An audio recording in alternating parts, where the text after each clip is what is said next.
देखो अब स्टार्ट कर रहे हैं हम लोग का एक नेक्स्ट चैप्टर मात्रक एवं मापन। ठीक है, अगर सही से देखा जाए ना तो यही मेन चैप्टर है जहां से अब हम लोगों की 11 की भौतिक विज्ञान स्टार्ट हो रही है। ठीक है, फिजिक्स स्टार्ट हो रही है अब मात्रक एवं मापन से। देखो सुनो ध्यान से, इस चैप्टर में ना सबसे मेन चीज क्या है, इस चैप्टर में है सबसे मेन चीज जो हम लोग बार बार यूज करेंगे वो है भौतिक राशि।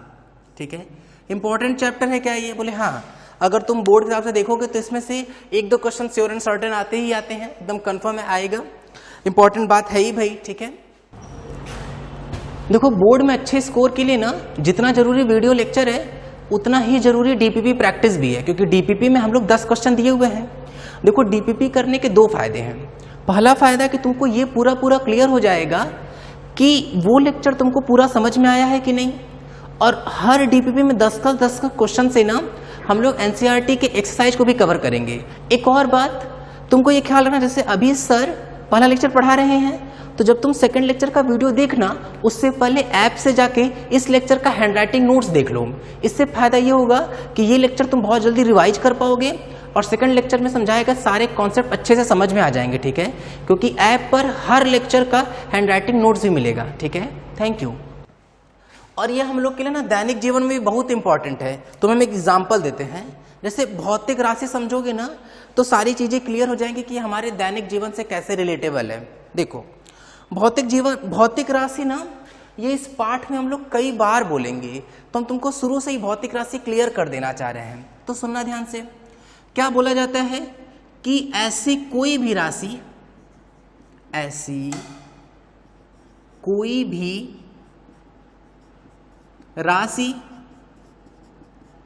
जिसे मापा जा सके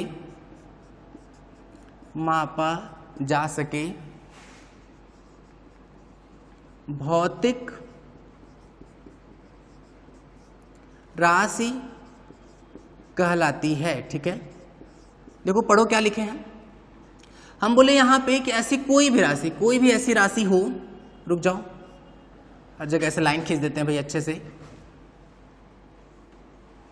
ठीक है, कोई भी ऐसी क्वांटिटी ना, कुछ भी ऐसा जिसको हम लोग माप सकते हैं, जिसे मापा जा सके, उसको हम लोग क्या बोल देते हैं? भौतिक राशि।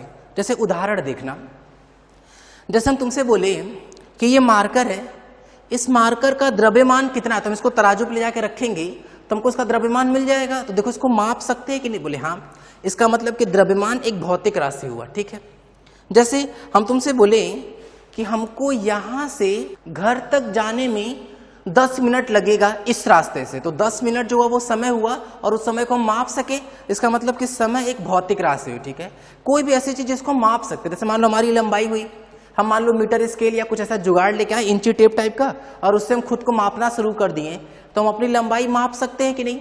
इसका मतलब कि लंबाई एक कैसी राशि होगी? भौतिक राशि होगी। ठीक है, तुम एकदम दिमाग में बैठा लो कि कोई भी ऐसी राशि जिसको मापा जा सकता है। अच्छा, और कुछ उदाहरण हो सकता है क्या? बोले बिल्कुल हो सकता है। जैसे ऐसे सोचो कि हम बोले कि हम लोग के घर हुआ, जैसे मान लो ये बोर्ड हुआ, हम बोले इस बोर्ड की कितनी लंबाई है, तो बोले माप सकते हैं कि मीटर स्केल लाएंगे और एक किनारे से दूसरे किनारे तक रख देंगे और बता देंगे कि इस बोर्ड की कितनी लंबाई है। तो ऐसे कोई भी राशि जिसको हम लोग माप सकते हैं ना, वो भौतिक राशि होती है। अब तुम्हारे दिमाग में क्वेश्चन आ सकता है कि ऐसे तो सर हम लोग को सारा उदाहरण दिख रहा है जिसको हम लोग माप सकते हैं, तब तो सब भौतिक राशि हो जाएगी। कुछ ऐसा उदाहरण दीजिए जो भौतिक राशि ना हो। तो बोले इसका उदाहरण है क्या? बोले हाँ, जैसे देखो कोई भी भावना जैसे गुस्से की, प्यार की, या किसी भी तरह की कोई भी भावना हुई ना, भावना, गुस्सा, प्यार, ये सब मेजर नहीं किया जाता। जैसे हम तुमसे बोले कि मान लो हम एग्जाम देने गए, एग्जाम बहुत बेकार हो गया, तो हम बोलेंगे कह रही यार इतना खराब हुआ ना एग्जाम कि एकदम दुखी हो गए हैं। तो कोई मान लो हमसे पूछा कह रहे कितने दुखी हो गए हो, तो हम बोलेंगे अरे यार इतने दुखी हो गए हम तुमको क्या बताएं, ये बोलते हैं ना ऐसे। तो कोई पूछेगा मान लो तुम जिद में ही कोई बैठ गया कि नहीं बताओ कितना दुखी है, तो हम उसको बता नहीं सकते। अच्छा, वो मान लो हम लोग को बहुत परेशान करता रहेगा तो फिर हमको बहुत गुस्सा नहीं लगेगा, तो मुझसे क्या बोलेंगे कि चुप हो जाओ नहीं तो थप्पड़ मार देंगे, बहुत गुस्सा आ रहा है हमको। तो फिर मान लो पूछा कि अच्छा कितना गुस्सा आ रहा है, तो तो फिर हम उससे क्या बोलेंगे कि हमको बहुत गुस्सा आ रहा है। कोई मान लो ऐसे जिद में अगर नहीं बताओ कितना ही गुस्सा आ रहा है, तो देखो जैसे गुस्सा हुआ, दुख हुआ, या किसी के ऊपर प्यार आ रहा है कि हमको तुम्हारे पर बहुत प्यार आ रहा है, तो कोई पूछा मान लो कितना प्यार आ रहा है, तो बोले हम इसका भी उदाहरण नहीं दे सकते। तो कोई भी फीलिंग हुई, हेट्रेड, गुस्सा हुआ, या किसी के ऊपर घृणा आ रही, एकदम हम उससे बहुत जेलस फील करते हैं, तो बोले कितना जेलस फील कर सकते हैं बता नहीं सकते, एग्जैक्ट नहीं बता सकते। तो कोई भी भावना, गुस्सा, प्यार, ये सभी भौतिक राशियां नहीं है, ठीक है, क्योंकि उनको मापा नहीं जा सकता है। ये सभी भौतिक राशियां नहीं हैं, ठीक है। अच्छा, मतलब ये हम लोग को क्लियर हो गया भाई कि अगर कोई फीलिंग की चीज है, फीलिंग कर रहे हैं किसी चीज, कोई भी फीलिंग, गुस्सा, प्यार या किसी भी चीज के लिए, तो वो सब भौतिक राशियों में काउंट नहीं होगा। तो भौतिक राशियों में किसको काउंट करते हैं? कोई भी ऐसी राशि जिसको मापा जा सकता है उसको हम लोग क्या बोल देते हैं? भौतिक राशि बोलते हैं, ठीक है। अच्छा, अगर हम बात करें ना तो इसी की हम एक और परिभाषा दे सकते हैं, ध्यान देना, एक और परिभाषा। ऐसी राशियां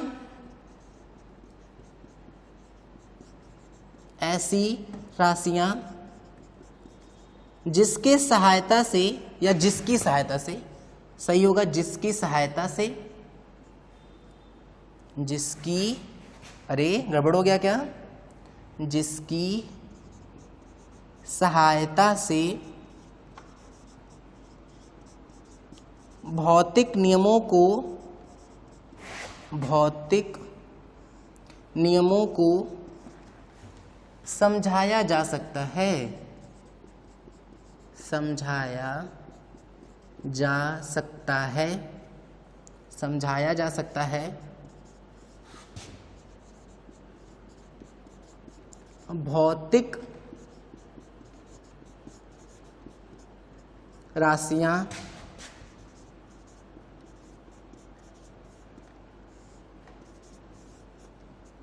कहलाती हैं, ठीक है। फिर से पढ़ो, हम भौतिक राशि को तुमको एक परिभाषा दिए थे ना, यहां एक और परिभाषा, तुमको कई सारी किताबों में इसकी एक और परिभाषा मिल जाएगी कि ऐसी राशि जिसकी सहायता से भौतिक नियमों को, जितने भी भौतिकी में नियम है ना, उन सब नियमों को बताने के लिए या समझाने के लिए जिन जिन राशियों को प्रयोग किया जाता है ना, उनको भी भौतिक राशियां बोल दे रहता है, ठीक है। इसको लिख लो और याद कर लो बस, ठीक है।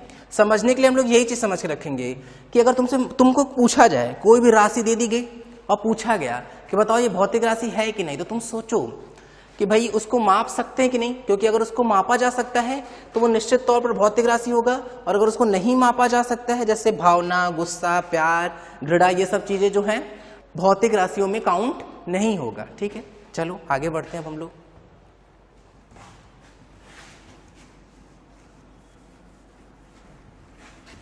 अब देखो, दिमाग में क्वेश्चन ये आता है कि सर आप बार बार ये बात बोल रहे हैं कि ऐसी राशियां जिनको मापा जा सकता है वो भौतिक राशियां होती हैं। अब क्वेश्चन आता है कि मापने का क्या मतलब हुआ, ठीक है। मापना, उस पर बात करते हैं अब हम लोग, ये भी हटा देते हैं भाई, ये तो हम लोग का चैप्टर का नेम था।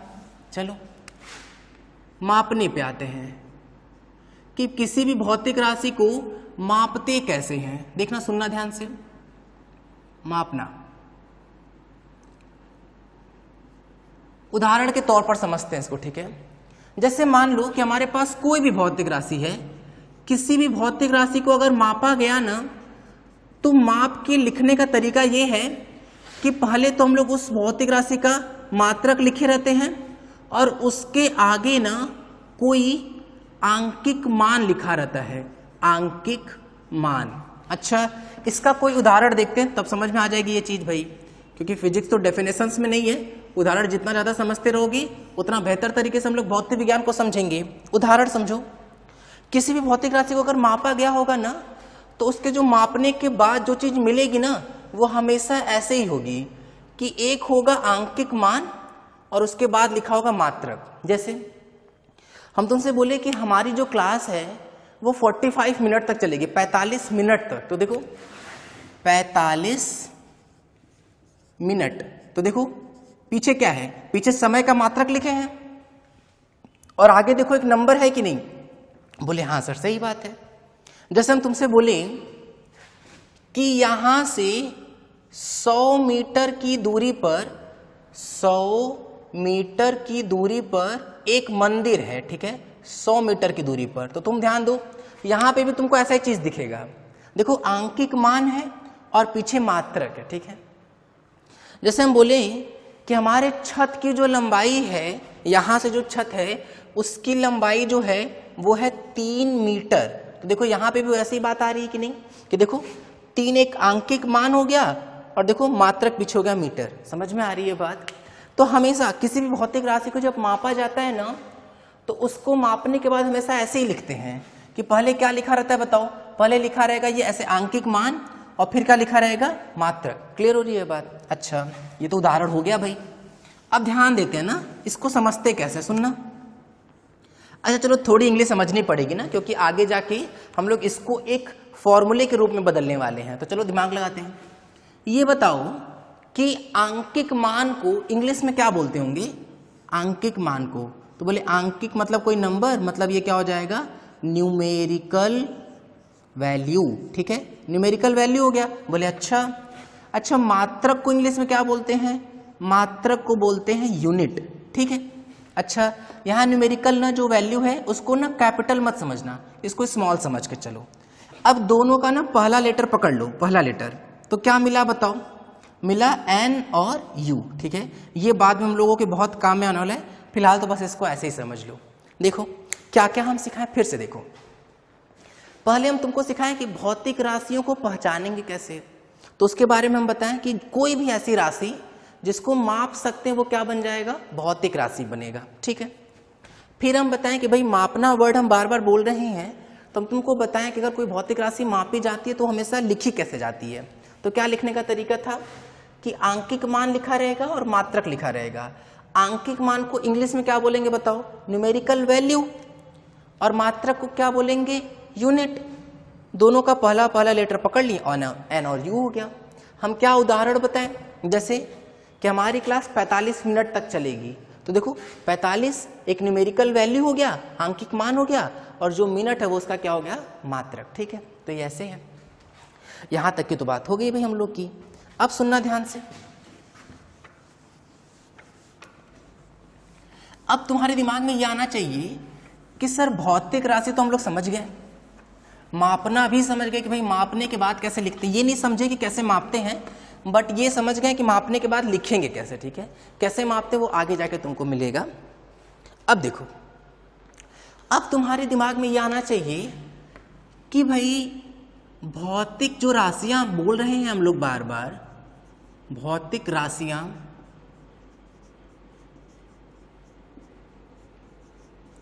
कितनी होती है। पहला क्वेश्चन ये कि कितनी भौतिक राशि होती होगी सर, भौतिक राशियां कितनी होती हैं, ठीक है। तो इसका जवाब है कि भाई लगभग ना 100 भौतिक राशियां हैं जो हम लोग 11 और 12 में पढ़ेंगे, ठीक है।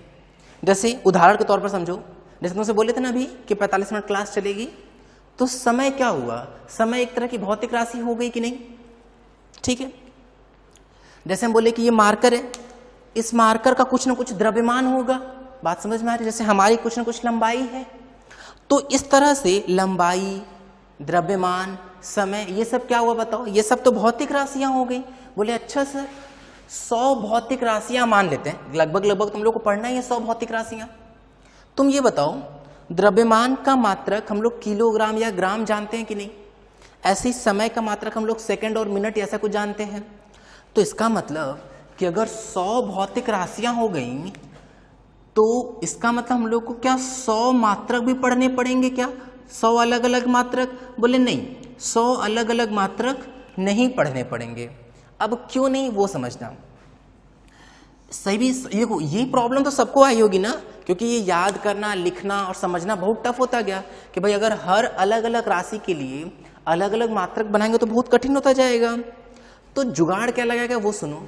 जुगाड़ लगाया गया ना कि कुछ मूल राशियां बना दी गई। मूल राशियां का मतलब क्या हुआ, मूल राशि का मतलब अभी बस ऐसे समझ लो कि ऐसी भौतिक राशियां जिनके रूप में बाकी सबको व्यक्त कर सकते हैं। ऐसी भौतिक राशियां जिनके रूप में बाकी सभी भौतिक राशियों को व्यक्त किया जा सकता है। हम तुमको उदाहरण समझाते हैं। जैसे तुम्हें याद हो 9th 10th में हम लोग पढ़ के आ रहे हैं कि भाई चाल बराबर क्या होता है, चाल बराबर होता है दूरी बटा समय, यही होता है क्या? बोले हाँ सर होता है। तो तुम ये देखो ना, चाल एक तरह की राशि हुई कि नहीं, भौतिक राशि हुई नहीं? हम लोग नहीं बोलते हैं कि भैया अरे ये 40 किलोमीटर प्रति घंटे से जा रहे हैं, अरे भैया 50 किलोमीटर प्रति घंटा से गाड़ी भाग रही है। तो चाल एक तरह की भौतिक राशि हो गई। लेकिन देखो इसको हम लोग दूरी और समय के रूप में बदल लिए कि नहीं? तो देखो दूरी और समय ये दो मूल राशियां हो गई। कैसे? क्योंकि इन दो राशियों के रूप में हम लोग तीसरी राशि को पा गए कि नहीं? ऐसे ही कई सारी राशियां बनाई गई। जैसे और भी सोचो, अगर हम तुमसे बोले कि भाई त्वरण समझो, त्वरण, त्वरण बराबर क्या होता है? वेग बटा समय हो गया कि नहीं? तो देखो हम लोग त्वरण को दो राशियों के रूप में पा गए कि नहीं? ठीक है, ये बात अलग है कि भाई वेग को भी आगे हम लोग विस्थापन और समय में तोड़ लेंगे कि वेग बराबर क्या होता है? वेग बराबर होता है विस्थापन बटे समय, और इसका बटे तो ये समय चल ही रहा है। ठीक है, तो तुम देखो ना, त्वरण को हम लोग वेग और समय के रूप में लिख सकते हैं कि नहीं? बोले हाँ सर सही बात है। इसका मतलब यही जुगाड़ लगाया गया कि भाई 100 राशियों के लिए अलग अलग 100 मात्रक पढ़ने से अच्छा ये है कि कुछ ऐसी राशियां खोज ली जाएं जिनके रूप में बाकी सबको व्यक्त किया जा सकता है। ठीक है, और उन राशियों को क्या बोल दिया गया? मूल राशियां। और इनके मात्रक को क्या बोल दिया गया? इनके मात्रक को बोल दिया गया मूल मात्रक। ठीक है, नई नई चीजें आ रही, इसको डाइजेस्ट करो धीरे धीरे, क्योंकि ये सब हम लोग इतना ज्यादा पढ़ने वाले हैं ना कि तुमको याद भी हो जाएगा। बट अभी स्टार्ट कर रहे हैं तो डाइजेस्ट करने की कोशिश करो। ठीक है, फिर से समझते हैं। देखो प्रॉब्लम कहाँ थी, प्रॉब्लम समझो पहले। 100 अलग अलग मात्रक याद करना, पढ़ना, लिखना, ये सब चीज बहुत टफ था। तो फिजिक्स को थोड़ी आसान बनाया गया। ठीक है, कि हम लोग इसको आसानी से समझ सके। तो क्या किया गया कि ऐसी राशियां खोज लिया गया जिनके रूप में बाकी सभी राशियों को व्यक्त किया जा सकता है, और उन राशियों को क्या बोल दिया गया? मूल राशियां। हम तुमको यहाँ उदाहरण दिए कि देखो चाल को अगर बताना होगा तो दूरी समय मिल जाएगा तो काम हो जाएगा, क्योंकि दूरी बटा समय कर देंगे तो क्या मिल जाएगा? चाल। तो दूरी और समय क्या हो गई? मूल राशियां हो गई। ठीक है, और उन मूल राशियों के मात्रक को ही क्या बोल दिया गया? मूल मात्रक बोला गया। ठीक है, अच्छा अब और आगे बढ़ते हैं। ठीक है, सुनना ध्यान से।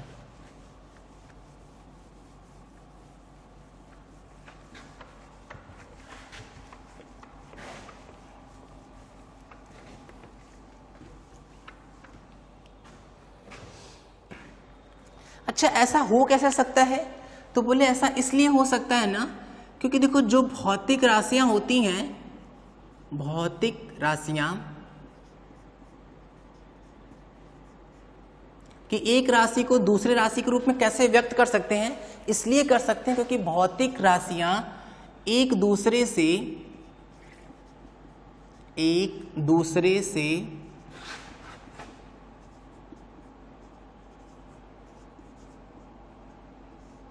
संबंधित होती हैं। ठीक है, जितनी भी भौतिक राशि होती है ना वो एक दूसरे से संबंधित होती है। ये इसको स्टार पॉइंट करके नोट कर लो अच्छे से। देखो हम कुछ ना कुछ जुगाड़ लगा के ना आपस में संबंध ला सकते हैं। देखो हम समझाते हैं थोड़ा थोड़ा, देखना भाई। ऐसे एक उदाहरण के तौर पर समझो, उदाहरण दे रहे हैं कि कैसे संबंधित होती हैं चीजें। देखो वेग बराबर क्या होता है बताओ? वेग बराबर विस्थापन बटा समय होता है कि नहीं? बोले हाँ सर सही बात है, ये तो हम लोग पढ़े हैं 9th में। अच्छा अब ध्यान दो, बताओ त्वरण बराबर क्या होता है? बोले सर त्वरण वेग परिवर्तन की दर को त्वरण कहते थे। इसका मतलब ऐसा बोल सकते हैं कि भाई वेग परिवर्तन ऊपर या वेग ऊपर, नीचे की तरफ हम समय लिख सकते हैं। ज्यादा सही तो क्या लिखना है? ज्यादा सही तो लिखना होगा कि ऊपर हम क्या लिख लें? वेग परिवर्तन। ठीक है, क्योंकि वेग परिवर्तन की दर को त्वरण कहते हैं। अब याद करो न्यूटन का द्वितीय नियम हम लोग 9th में जो पढ़े थे कि भाई बल बराबर क्या होता है बताओ? बल बराबर द्रव्यमान गुणे त्वरण होता है कि नहीं? बोले हाँ सर ये भी सही बात है। अच्छा अब सोचो, बताओ कार्य बराबर क्या होता है? बोले कार्य बराबर होता है सर बल गुणे विस्थापन टाइप कुछ होता है, बल गुणे विस्थापन। अब तुम एक बात देख रहे हो ध्यान से, ये देखो चीजें किस तरह से संबंधित है एक दूसरे से। जैसे अगर हम तुमसे बोलते हैं कि चलो ये देखो, तो कार्य बराबर क्या हो गया, बल गुणे विस्थापन। अब तुम्हारे दिमाग में आ सकता है कि सर इसका मतलब कि बल और विस्थापन मूल राशि होगा, ठीक है, लेकिन इसके पीछे जाओ, खुद बल किस पर निर्भर कर रहा है, द्रव्यमान पर और त्वरण पर। अब तुम केवल ये देखोगे, तुमको लगेगा कि सर द्रव्यमान और त्वरण मूल राशि होना चाहिए था, क्योंकि हम इन दोनों के गुणा करने से एक और राशि पा जा रहे हैं। लेकिन इससे पीछे जाओ, त्वरण बराबर क्या हो गया, वेग बटा समय, तो ये वेग और समय पर निर्भर कर रहे हैं। लेकिन इससे पीछे जाओ, देखो वेग किस पर निर्भर कर रहा है, विस्थापन और समय पर। तो तुम एक बार समझ पा रहे हो, देखो भाई विस्थापन समय मिल गया तो वेग मिल जाएगा कि नहीं, मिल गया। सोचो अगर विस्थापन समय पता होगा तो तुम जुगाड़ लगा के ये पूरा पता लगा सकते हो। कैसे, देखो भाई विस्थापन समय से तुमको ये मिल गया, वेग परिवर्तन, समय तो पता था ही तो समय रख दिए, तो बताओ इससे हम लोग को क्या मिल गया, त्वरण। फिर आओ यहाँ आगे, सोचो अगर हमको द्रव्यमान मिल जाए, विस्थापन मिल जाए और समय मिल जाए तो हम लोग बल पा जाएंगे कि नहीं। देखो क्योंकि विस्थापन समय से ये मिला, वेग समय से त्वरण मिला और द्रव्यमान त्वरण से बल मिला। तो देखो हमको तीन चीजें मिली, क्या क्या, द्रव्यमान, विस्थापन और समय। देखो द्रव्यमान विस्थापन समय पा चुके हो तो तुमको देखो कार्य भी मिल जाएगा। मतलब देखो हम तुमको इस एग्जाम्पल में ये समझाएं कि तुमको ऐसे बहुत सारे उदाहरण मिलेंगे जिसमें भौतिक राशियां एक दूसरे से संबंधित होती जाती हैं। तुम केवल आखिरी देखोगे ना तो कंफ्यूज होने लगोगे। यही ना तुमको आगे जाके बहुत काम में भी आने वाला है। मतलब इस पाठ में पाँच छः लेक्चर के बाद हम लोग ये सीख जाएंगे, तो हम लोगों को ये जो तरीका है ना ये बहुत काम में आएगा विमीय सूत्र निकालने में। अभी बस सुन लो ये नाम, विमीय सूत्र जब हम लोग निकालना शुरू करेंगे तो बहुत काम में आने वाला है ये चीज, ठीक है। अच्छा तो चलो भाई, कार्य की बात तो होगी हम लोगों के लिए, बोले हाँ सर यहाँ तक तो सही है। तो भौतिक राशियां एक दूसरे से संबंधित होती हैं, इसीलिए हम लोग कुछ ऐसी मूल राशियां जरूर खोज सकते हैं जिनके रूप में बाकी सभी राशियों को लिख सकते हैं, ठीक है। देखना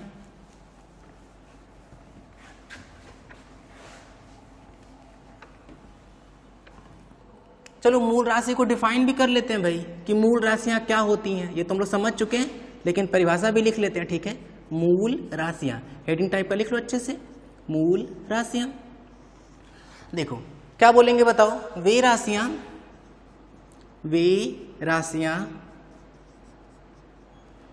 जिनकी सहायता से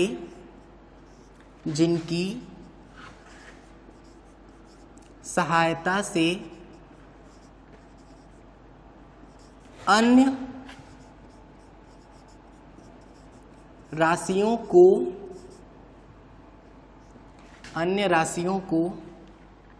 व्यक्त किया जा सकता है। अरे व्यक्त हो गया क्या, ये गड़बड़ हो गया, व्यक्त किया जा सकता है, व्यक्त किया जा सकता है, किया जा सकता है मूल राशियां कहलाती हैं, ठीक है। देखो सुनो ध्यान से इसको, क्या बोले हम, जो अभी तुमको समझा रहे थे वही चीज लिख ली है हम लोग, क्या कि वे राशियां जिनकी सहायता से अन्य राशियों को व्यक्त किया जा सकता है मूल राशियां कहलाती हैं, ठीक है। अच्छा या करके ना हम लोग एक और परिभाषा इसकी लिख सकते हैं, सुनना ध्यान से। वे राशियां जो एक दूसरे से पूर्णतया स्वतंत्र होती हैं। जैसे हम तुमको बता रहे हैं ये बात कि मूल राशि ना टोटल 7 होती हैं, तो वो जो सातों राशियां हैं ना वो एक दूसरे से पूर्णतया स्वतंत्र है, मूल राशियां कहलाती हैं, ठीक है। मूल राशियां कहलाती हैं, ठीक है। अच्छा तथा अन्य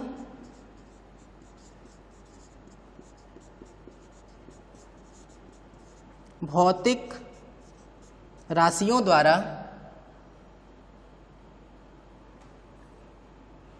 व्यक्त नहीं की जा सकती हैं। ठीक है, इंपॉर्टेंट बात भाई। देखो मूल राशियों के बारे में तुमको दो चीज सिखाएं, वो दोनों याद रखना है। वे राशियां जिनकी सहायता से अन्य राशियों को व्यक्त किया जा सकता है मूल राशियां कहलाती हैं। ये पहली परिभाषा, ये तुमको बहुत जगह मिलेगा भी बुक्स में। ये बात ना हम लोगों को बहुत सारे क्वेश्चन करने में मदद करेगा। ठीक है, क्या लिखे हैं बताओ। वे राशियां जो एक दूसरे से पूर्णतया स्वतंत्र होती हैं मूल राशियां कहलाती हैं तथा अन्य भौतिक राशियों द्वारा व्यक्त नहीं की जा सकती। ठीक है, फिर से क्वेश्चन भाई कि तो बहुत अच्छे से समझ में नहीं आया होगा, तो हम ना इसको समझाने के लिए एक उदाहरण दे रहे हैं, ध्यान से देखना। देखो उदाहरण क्या है, इसको ना प्रश्न के रूप में लिख लेते हैं। प्रश्न, देखो सुनो ध्यान से अच्छे से। अच्छा, प्रश्न करने का क्या तरीका रहेगा, सुन लो। प्रश्न करने का तरीका ये रहेगा ना, जब भी हम तुमको कोई प्रश्न क्वेश्चन देंगे तो हमेशा कोशिश ये करना ना कि पहले वीडियो रोक के खूब अच्छे से सोच समझ लेना। ठीक है, अच्छा कितनी देर तक वीडियो रोकना है वो डिपेंड करेगा क्वेश्चन के ऊपर। तो हम तुमको जनरली क्या होगा ये बता देंगे कि भाई तुमको वीडियो कितनी देर तक रोक के रखना है। ठीक है, समझना है इस चीज को। प्रश्न पे आते हैं। मूल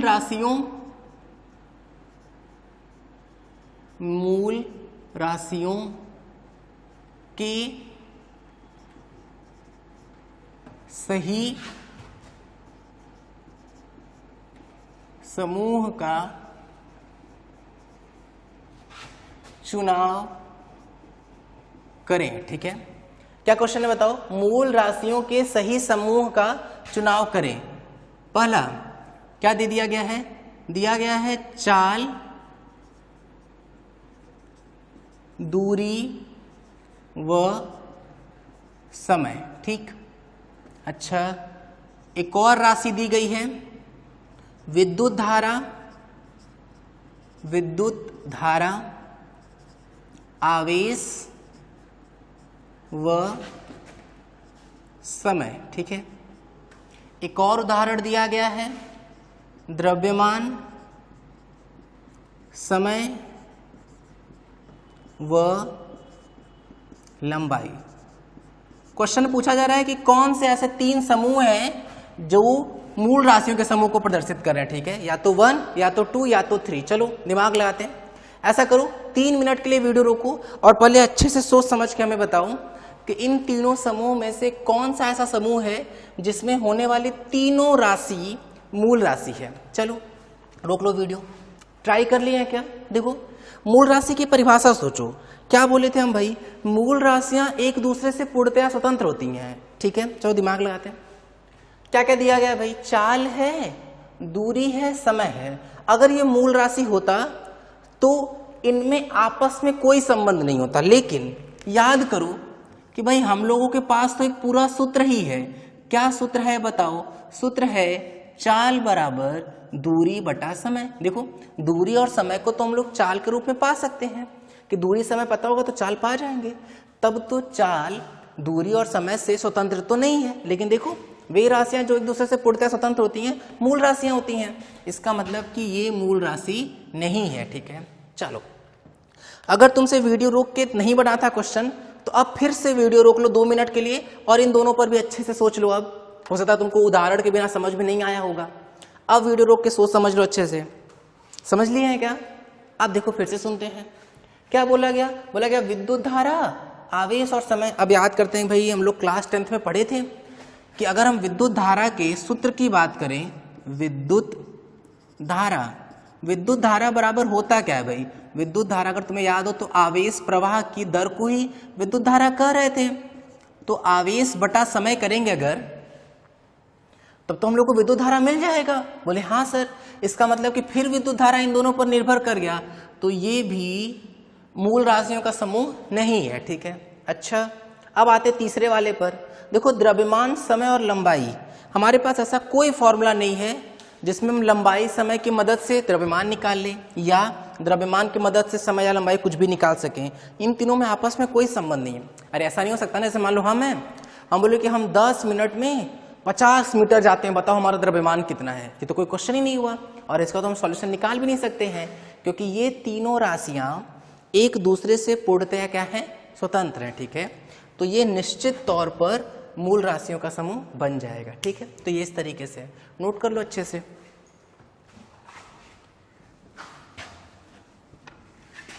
देखो इसी तरह से अगर समझते रहेंगे ना, क्योंकि जितना हो सके ना उदाहरण से हम तुम्हें समझाने की कोशिश करेंगे और तुम्हें भी ऐसे ही समझना है, क्योंकि जितना ज़्यादा हम लोग उदाहरण समझ पाएंगे उतना बेहतर तरीके से वो नियम या वो परिभाषा या वो क्वांटिटी हम लोग समझ में आएगा। ठीक है, और वो उतने ही समय तक हम लोगों के दिमाग में भी रहेगा। ठीक है, चलो और आगे बढ़ते हैं भाई, सुनना ध्यान से। तो हम तुमको बताया भाई मूल राशियों के बारे में। देखो मूल राशियों के, ये बात स्टार पॉइंट में नोट भी करना है तुमको। अब मूल राशियों के मात्रक को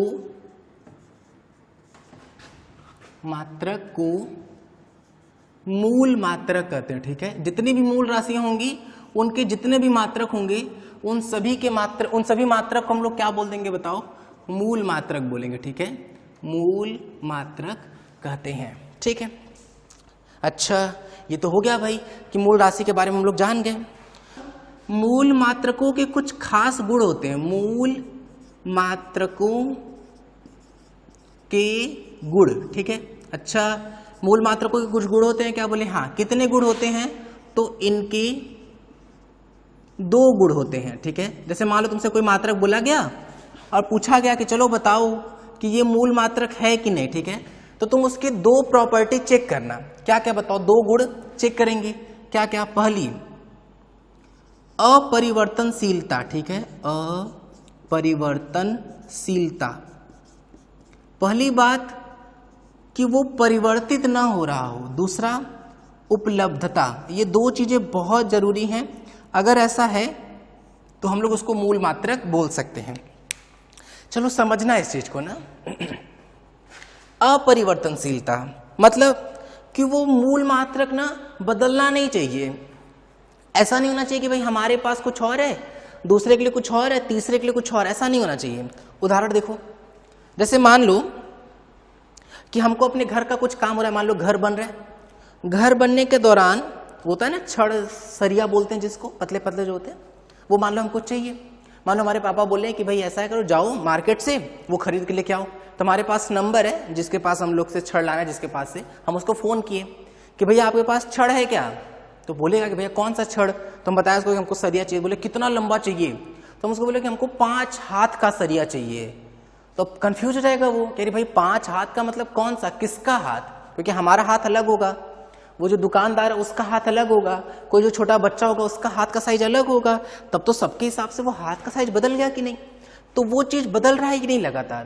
तो वो अपरिवर्तित नहीं रहा, परिवर्तित हो रहा है लगातार। ठीक है, कुछ और उदाहरण समझो। जैसे मान लो कि हम मार्केट में गए, मार्केट में से हम लोग को कुछ खरीद के लेके आना है अपने घर में, और हम घर पे फोन करके पूछे, मान लो ऐसा समझो कि घर बन रहा है, अगेन वही वाला केस लेके चलते हैं, और हमको खिड़की बनवाना है अपने घर में, ऐसे कोई विंडो लगवानी है। तो हम गए वहां दुकानदार के पास, पापा से फोन करके पूछे, तो पापा बोले कि ऐसा करो भाई हमको 2 हाथ का ना खिड़की चाहिए, इतना बड़ा, 2 हाथ कितना बड़ा? तो फिर अब हम जो उसको बताएंगे तो पहले तो हम खुद ही कंफ्यूज हैं कि भाई 2 हाथ किसका हाथ? ठीक है, क्योंकि वो तो अलग अलग होगा सबके हिसाब से। या एक और उदाहरण समझो, मान लो तुम फूड ऑर्डर किए खाना का, स्विगी या जोमेटो किसी से भी, कि भैया ऐसा करना कि खाना लेके आ जाओ। तुम अपने घर के छत पे खड़े हो, तुम देख लिया स्विगी वाला थोड़ी दूरी पर है, तो तुमको फोन किया वो, तो तुम बोले कि यार देखिए जैसे आप मुंडी जिधर आपका है, जिधर आपका मुंडी है उधर ही आप चलते रहिए, 50 कदम चलना है या 20 कदम चलना है, मान लेते हैं 20 कदम, ठीक है, कि आप 20 कदम चलिए मेरा घर आ गया। तो फिर कंफ्यूज या फिर दिक्कत होगी कि नहीं? क्योंकि हो सकता है तुम्हारा कदम उसका कदम अलग अलग होगा। क्योंकि देखो ये जो हम बात बोल रहे हैं ना, कदम, हाथ, ये सब तो वेरिएबल है, बदल रहा है बार बार। लेकिन मूल मात्रक की सबसे बड़ा गुण यही है कि वो परिवर्तित नहीं होना चाहिए। क्यों?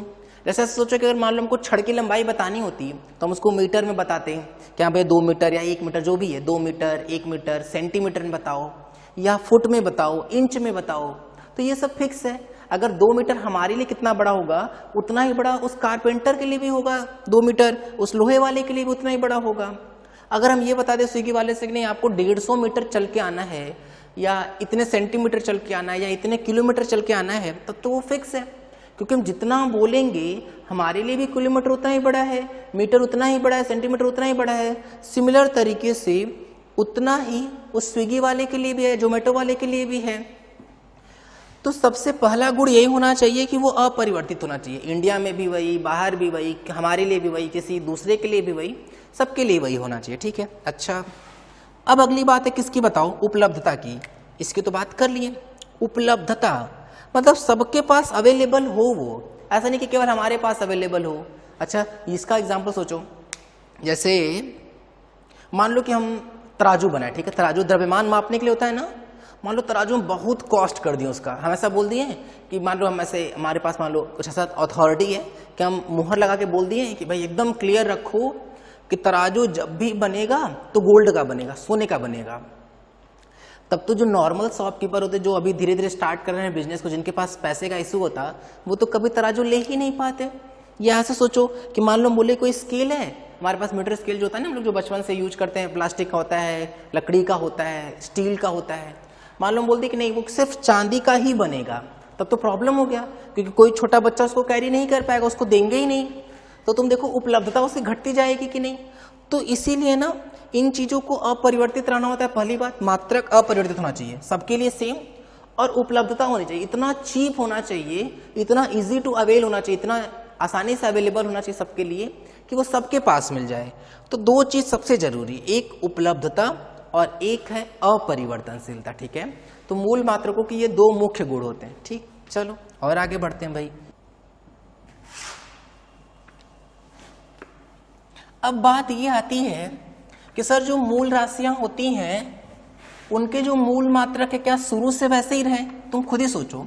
जैसे अभी हम तुमको उदाहरण दे रहे थे ना, लंबाई का जब मात्रक हम बोले तो हम मीटर भी बोले, सेंटीमीटर भी बोले, फुट भी बोले, इंच भी बोले, किलोमीटर भी बोल रहे थे। तो बहुत सारा हो गया कि नहीं मात्रक। तो देखो सही बात है, शुरू से ना राशियों का केवल एक ही मात्रक नहीं बनाया गया था, बहुत सारे। शुरू में जैसे जो भी देश है, जैसे कोई देश कहा कि हम तो लंबाई को इसमें मापेंगे, दूसरा देश बोला कि हम तो लंबाई को एग्जाम्पल लेते हैं, मान लो कोई देश बोला कि हम तो मीटर में मापेंगे भाई, दूसरा देश बोला कि नहीं हम तो सिर्फ सेंटीमीटर में बात करेंगे, एक और देश था बोला कि नहीं हम सिर्फ फुट में बात करेंगे। तुम सोचो अगर हम अपने देश जैसे भारत की बात करें, मान लो भारत में सिर्फ सेंटीमीटर चलता, मान लो किसी और कंट्री में सिर्फ सेंटीमीटर चलता, कहीं और केवल फुट चलता, तो ठीक है, क्योंकि हम लोग अगर अपने देश में सब कुछ चीजें खरीदनी बेचनी तब तो ठीक है। लेकिन सोचो प्रॉब्लम कब होगी बताओ? प्रॉब्लम तो तब होगी जब हम अंतरराष्ट्रीय स्तर पे जाएंगे। जैसे मान लो छड़ हुआ, हम लेके गए भाई हमारे यहाँ मीटर में है, हम किसी ऐसे देश में गए जहां फुट में बिकता है, तो प्रॉब्लम, क्योंकि हमको फुट के बारे में पता नहीं है, उसको मीटर के बारे में नहीं पता है। अब यही नहीं पता कि कैसे कन्वर्ट करेंगे, तब तो दिक्कत हो जाएगी कि नहीं। तो देखो हुआ क्या, प्रारंभ में, ये इंपॉर्टेंट बात है भाई, इसको नोट पॉइंट करके या स्टार पॉइंट करके लिखते चलना, ठीक है। प्रारंभ में राशियों के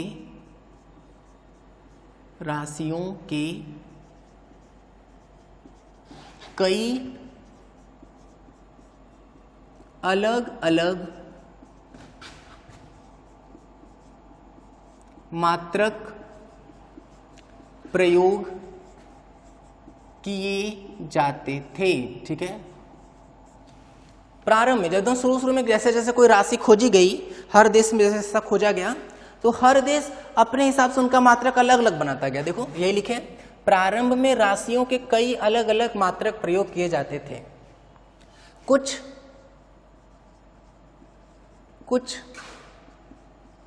समय पूर्व तक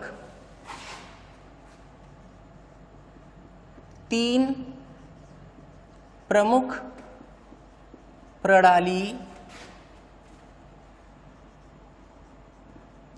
उपयोग की जाती थी, ठीक है।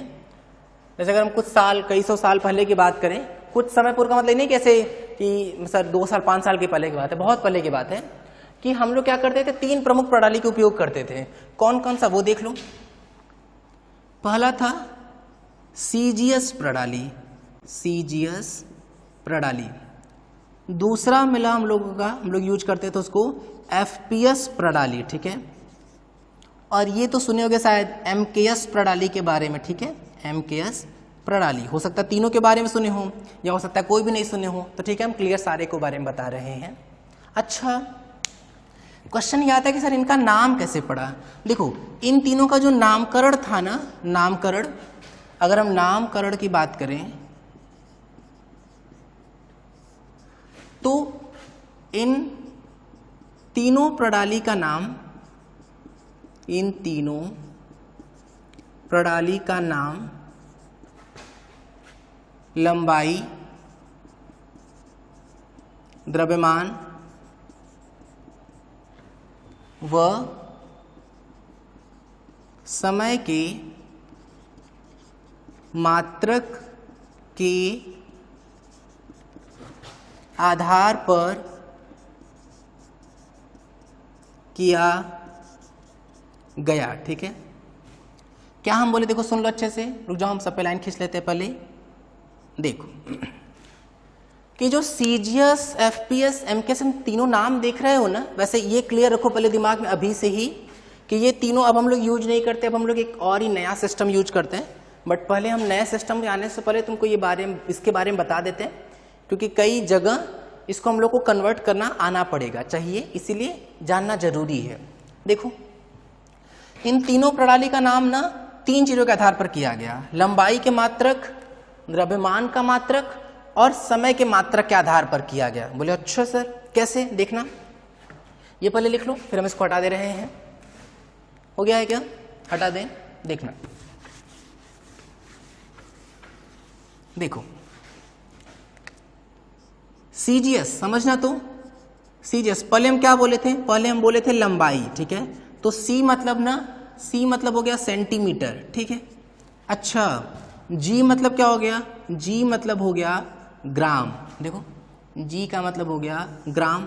ठीक है, और एस का मतलब क्या हो गया, सेकंड। ठीक है, हिंदी में इसको सेकंड बोलते हैं। ठीक है, सही उच्चारण यही है।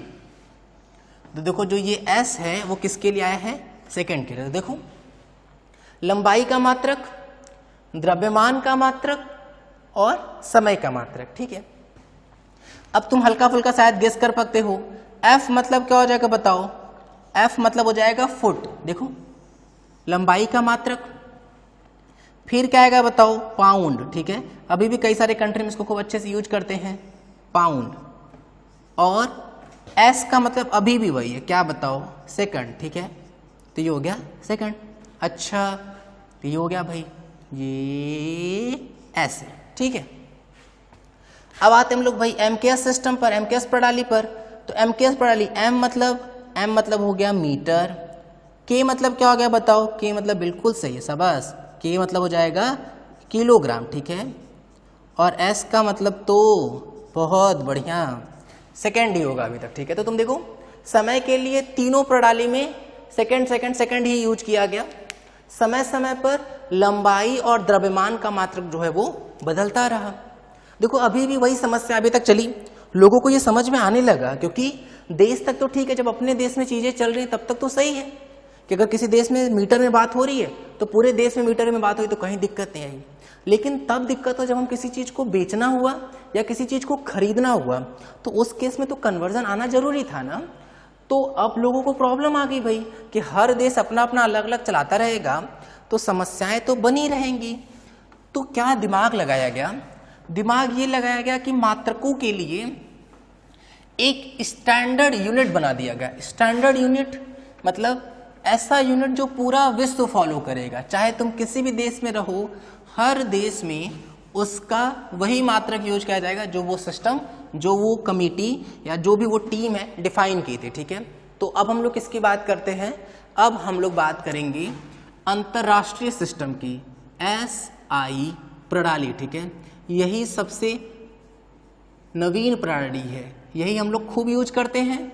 और याद भी रखना कि पूरे 11th-12th में जब तक हम लोग पढ़ेंगे तो हर बार सबसे पहले कोई सा भी क्वेश्चन, चाहे किसी भी तरह का मात्रक होगा किसी भी सिस्टम में, तो सबसे पहले किस में कन्वर्ट करेंगे, SI प्रणाली में, SI सिस्टम में कन्वर्ट कर लेंगे और फिर क्वेश्चन को अच्छे से सॉल्व कर रहे होंगे। ठीक है, तो हमेशा हम लोग और NCERT में भी हर जगह हर राशि का तुमको कौन सा मात्रक प्रयोग करना है, SI का मात्रक प्रयोग करना है। ठीक है, अच्छा तो भाई इसके बारे में बात करते हैं। अच्छा, कई बार ना इसका फुल फॉर्म पूछा जाता है, तो ध्यान से सुन लो, इसको हम लोग क्या बोलते हैं। इसको अगर पूरा अच्छे से लिखें तो इसको बोलते हैं सिस्टम इंटरनेशनल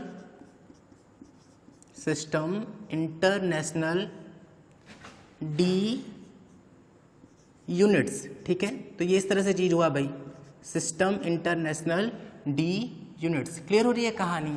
अच्छा भाई, एक बात तो हम लोग को क्लियर हो चुका है ना अच्छे से कि क्यों बनाया गया। इसलिए बनाया गया ताकि कोई कंफ्यूजन ना हो और आयात निर्यात मतलब सामान खरीदना बेचने में कहीं कोई इशू नहीं आ रहा हो। ठीक है, अच्छा ये तो बात समझ में आ गई भाई एसआई प्रणाली को लेके।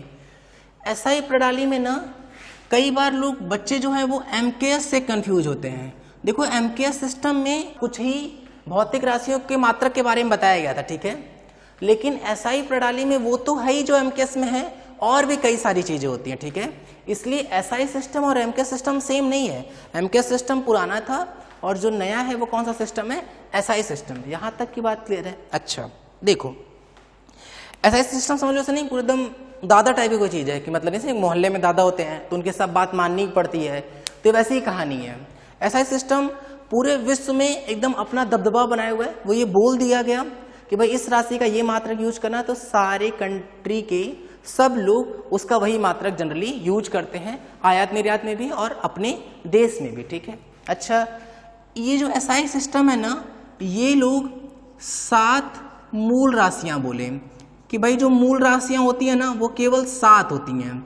7 मूल राशियां मतलब दुनिया भर की चाहे जितनी भी भौतिक राशियां हैं वो सब के सब इन 7 मूल राशियों से जरूर ही हैं जो परिभाषित की जा सकती हैं। ठीक है, मतलब चाहे जितने तरह की भौतिक राशि, चाहे तुम 11-12 की बात करो, चाहे जितनी भी हायर फिजिक्स की बात करो, अगर कोई भी राशि है तो वो इन 7 राशियों से बनाया जा सकता है। ठीक है, अच्छा और हम उनको बता चुके थे ना कि इनके मात्रक को मूल मात्रक बोलते हैं, तो निश्चित तौर पर कितने मूल मात्रक होंगे बताओ? 7 ही मूल मात्रक भी होते हैं। ठीक है, तो हम अगले टाइम पे तुमको सिखाएंगे कि कौन कौन सी वो राशियां हैं जो मूल राशियां हैं और उनके क्या क्या मात्रक हम लोग पढ़ते हैं। ठीक है, चलो बस करते हैं यहाँ तक, बाकी नेक्स्ट वीडियो में पढ़ेंगे।